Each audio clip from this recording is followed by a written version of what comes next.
ஜூலை முதல் வாரம் தேசிய அரசியலில் நடக்கப் போவது என்ன? எதிர்வரும் செவ்வாய்க்கிழமை பாராளுமன்றம் கூடுகிறது.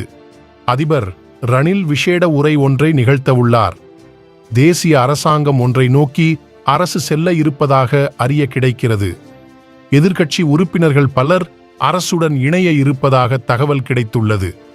எதிர்க்கட்சியில் அங்கம் வகிக்கும் பல கட்சிகளின் தலைவர்கள் அரசுடன் இணைய உள்ளதாகவும், ஜனாதிபதியின் பதவிக்காலத்தை மேலும் 1 வருடத்திற்கு நீடிக்கும் திட்டத்திற்கு ஆதரவாக பல பாராளுமன்ற உறுப்பினர்கள் ஆதரவு வழங்க தீர்மானித்துள்ளதாக தகவல் கிடைத்துள்ளது. மொட்டு கட்சியிலிருந்து பலர் ஆதரவு வழங்க உள்ளனர். மேலும் ராஜித சரத் பொன்சேகா, சம்பிக்க தேசிய காங்கிரஸ், முஸ்லிம் காங்கிரஸ், மக்கள் காங்கிரஸ் போன்ற கட்சிகள் இதற்கு ஆதரவு வழங்க உள்ளதாக தகவல் கிடைக்கப் பெற்றுள்ளது.